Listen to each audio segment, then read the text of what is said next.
Hello friend, good evening, welcome back to my channel. কেমন আছো তোমরা? আশা করছি সবাই ভালো আছো, আমিও খুব ভালো আছি।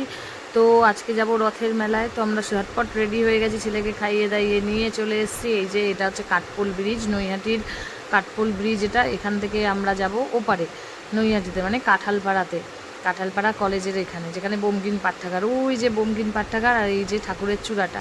তো আমরা ঝটপট ঝটপট করে নামছি, তাড়াতাড়ি তাড়াতাড়ি চলে আসলাম মেলাতে। তো দেখো কত ভিড়, দেখো আজকে অবশ্য লাস্ট দিন, উল্টো রথের দিন আমরা এসে দেখো জিলেপি পাঁপড় ভাজছে সবাই। কে কে খেয়েছো পাঁপড় ভাজা? রথের মেলায় আসবো আর পাঁপড় খাবো না হয়?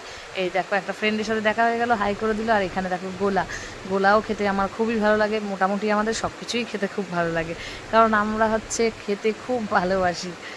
বাঙালিরা খেতে ভালোবাসে, এটাই স্বাভাবিক।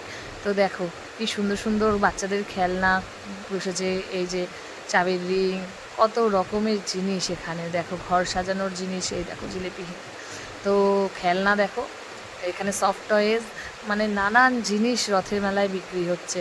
তো আমাদের তো খুবই ভালো লাগে রথের মেলায় ঘুরতে। তোমাদের কেমন লাগে সবাই কমেন্ট করে কিন্তু অবশ্যই জানিও। আর ভিডিওটা স্ক্রিপ্ট না করে পুরোটাই দেখো। তো আমার ছেলে দোলনায় মেলায় এসছে, আর দোলনায় চড়বে না হয় কখনো? তো উঠে গেল একটা এরোপ্লেনে, বাবা চড়বো, বাবার কাছে আবদার করলো, উঠিয়ে দিল। তো এই দেখো আর একটা ফ্রেন্ডও চলে এসছে, ও চড়বে। এখন তোমার দাদা ভাই এটাকে গিয়ে একটু ঘুরিয়ে দিয়ে আসলো, কেন কি জানি ওর কি মনে হলো, ওটা থেমেছিল তাই ওটা ঘুরিয়ে দিয়ে আসলো। আমিও ভিডিও করে নিলাম। আর ততক্ষণে দেখো আমার ছেলেরও হচ্ছে চড়া হয়ে গেল, এখানে চলে আসলাম। এখানে আবার ড্রাগন, এইটার নাম অবশ্য আমি জানি না, যাই হোক এটাও খুব ভালো লাগে চড়তে। আমি চড়ি না, ওই দেখো ব্রেক ডান্স সবাই চড়ছে। আর নাগরদোলনার কথা তো বলোই না, কে কে নাগরদোলনায় উঠতে ভালোবাসো অবশ্যই কমেন্ট করে জানিও। এটা হচ্ছে কারেন্টের বড় নাগরদোলনা, আমি কিন্তু কোনোদিনও জীবনেও কোনোদিনও উঠিনি। তো এখানে দেখো চলে আসলাম লাস্টে, বাদাম ভাজা, জিলেপি, কত রকমের খাবার এখানে। আর পাঁপড় ভাজা খাবো আমরা আবার, তো তার জন্য দাঁড়িয়ে গেলাম। আমি, ছেলে আর ওর বাবা, তিনজনা মিলে পাঁপড় ভাজা খাবো। আমার ছেলে দেখছে ভালো করে কীভাবে পাঁপড় ভাজা ভাজে।